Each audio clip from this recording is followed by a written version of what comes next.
Hey, what's up, you guys? Bloody Jacob here to give you my thoughts on the 2025 Naked Gun. Now, to preface a little bit, I have not even seen the original Naked Gun movies. I know of them. Um, my drawing point here is Liam Neeson. I'm a big fan of Liam Neeson through every facet of his career. And I think he's made for one of the more believable, modern tough guys, and in all his action and thriller films. But I think he's genuinely a fantastic actor too, and over time, he's shown this, kind of deadpan humor side to himself too, that I think is just brilliant. That was finally fully tapped into. He's collaborated with Seth MacFarlane before, who I absolutely adore. With A Million Ways to Die in the West, he did an episode of Family Guy. He made an appearance in Ted and stuff like that. MacFarlane is a producer for this movie, and you can kind of see that flavor throughout the film. Um, and it was probably the funniest movie I have seen in a long time. Let me tell you.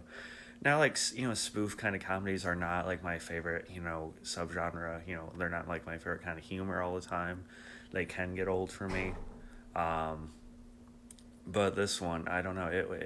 It's less than probably an hour and 20 minutes without credits, and that's like unheard of, these days in movies. Yeah, I've been watching a lot of older movies that are around the runtime, but this, it just really fit with the pacing and the tone of it. If it had went like longer, so like an hour 45 or verging on 2 hours, I feel like it could have kind of wore out its welcome a bit, but it doesn't. It's a really like it's funny to call something this dense, but like dense and just really focused in what it's going for, and how long it wants to go for it. Liam Neeson is great here. He's paired with Pamela Anderson. Those two have had a lot of chemistry, both on and off screen. Um, you even have like appearances from people like me being a wrestling fan. You have Cody Rhodes in here with a pretty hilarious hairstyle. You even have Dave Batista, making an appearance too. He has like a stand-in for some reason. That's played really nicely. Danny Huston, who seems to has become like the default villain in a lot of movies over the past decade. I never mind seeing him. Evan Durand is even in here. I think he's a really underappreciated actor. He's starting to get more flowers. I've loved him in the Strain, Walking Tall, everything like that. Abigail, even just a year or two back. So he's a lot of fun here. He's like the main crony of Danny Houston's.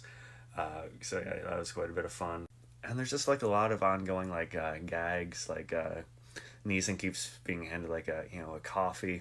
Like the most random like impossible times, and it's just like nonchalant, casual.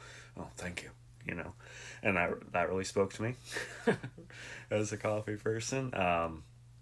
And they play on a lot of cliches of oh, cop grief, cop whatever, and trauma and stuff like that. It's hard to do most of it justice. I'm not going to try to explain too much more of that, but I me and my wife were laughing like consistently. Let me tell you, I've heard some people say, oh yeah, the first half an hour or so is perfect, and then it kind of peters off. No, it's pretty fucking consistent throughout.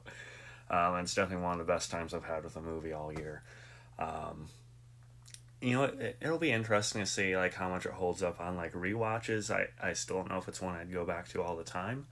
Because once kind of the humor and kind of the notes it goes for, I don't know if I'd watch it like 20 more times or something like that. But it's definitely one to throw on though, and it's definitely one that I think really stands out at a time when not as many comedies are standing out these days. So yeah, it's probably it's ending up in my top 10 of the year for sure. Maybe verging on top 5. Who knows? But yeah, I really really enjoyed this. I'll be submitting it on Letterboxd. I'm thinking somewhere in like a 4.5 out of 5 range. Yeah, I think it was that good. Let me know what you guys thought about this one. Follow me on TikTok, of course, Twitter, Instagram. Later.